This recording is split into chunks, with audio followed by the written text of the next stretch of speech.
जय माता दी। आप सभी को नवरात्रि की हार्दिक शुभकामनाएं। नवरात्रि के 7वें दिन यानी सप्तमी को या फिर नवमी को माता रानी को दूध का कड़ा चढ़ाया जाता है।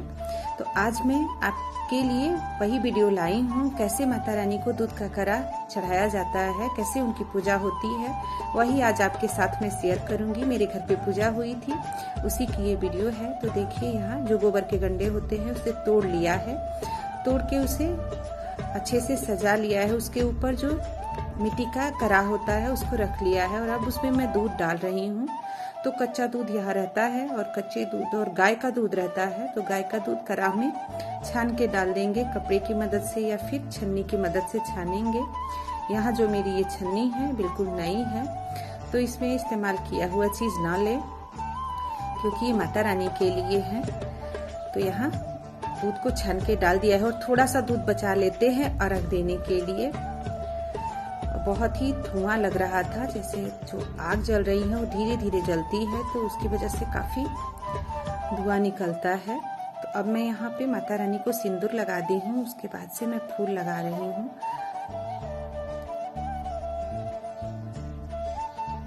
तो यहाँ पे फूल चढ़ाने के बाद और हम चढ़ा देंगे यहाँ पे जो चना होता है और गुड़, वो चढ़ा देंगे। और यहाँ पे आप गुड़हल का फूल ले तो अच्छा रहता है। और अब ये माता रानी की चुनरी है, क्योंकि यहाँ हम आंगन में पूजा कर रहे हैं। यदि आप मंदिर में करते हैं तो माता रानी का जो स्थान होता है वहाँ पे लगाते हैं, मूर्ति पे या फिर पिंडी होती है वहाँ पे लगाते हैं, लेकिन हम आंगन में कर रहे हैं। और यहाँ पे ऐसे ही, हमारे यहाँ ऐसे ही होता है, आंगन में ही माता रानी को स्थान दिया जाता है। और इस तरीके से जो साड़ी होती है उसको चुन्नट करके और आंचल ओढ़ा दिया जाता है। और साथ साथ में गीत गाना भी होता रहता है माता रानी का। तो दोनों साड़ी को, दो कड़ा चढ़ रहा है तो दोनों साड़ी को मैंने फैला लिया है।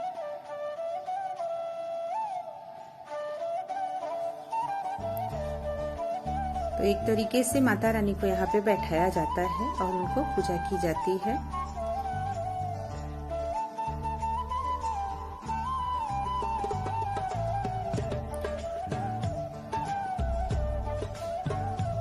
और इसके बाद से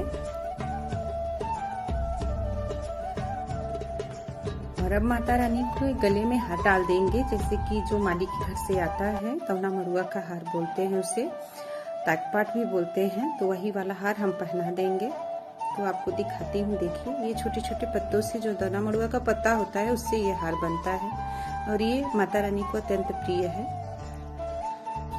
और इसके साथ ही माता रानी का खोइछा भरा जाता है। जैसे हमारे यहाँ 5 पूड़ी, थोड़ा सा गुड़ और चना, साथ में लड्डू या पेड़ा, जो भी आपके पास मिठाई है उसके साथ माता रानी के आंचल में रखा जाता है। तो अभी मैं वो कर दूंगी।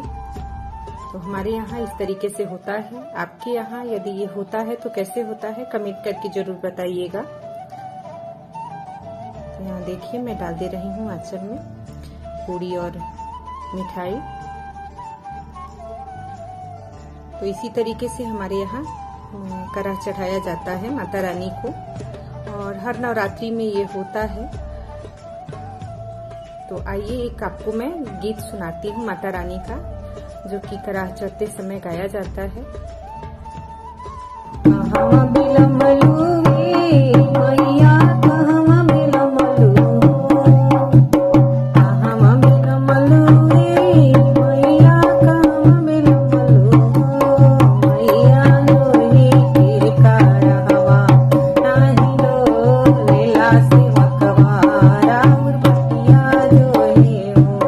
मैया लोहे के करहवा नहीं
पे अर्घ ले रही हूँ। जैसे जब कराह पूजा होती है तो लास्ट में अर्घ लेते हैं दूध और फूल पान के पत्ते के साथ।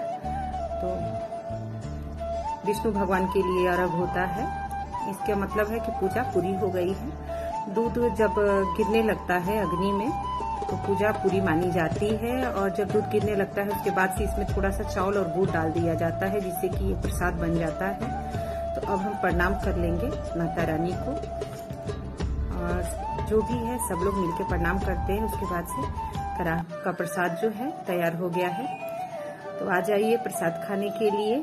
कैसी लगी आपको मेरी वीडियो कमेंट करके जरूर बताइएगा। पसंद आई हो तो वीडियो को लाइक और शेयर कीजिएगा। चैनल पे पहली बार आए हैं तो सब्सक्राइब भी कर लीजिएगा बेल आइकन के साथ, ताकि मेरे आने वाली वीडियो की नोटिफिकेशन आपको सबसे पहले मिल सके। मिलते हैं फिर एक नए भजन गीत के साथ। तब तक के लिए जय माता दी।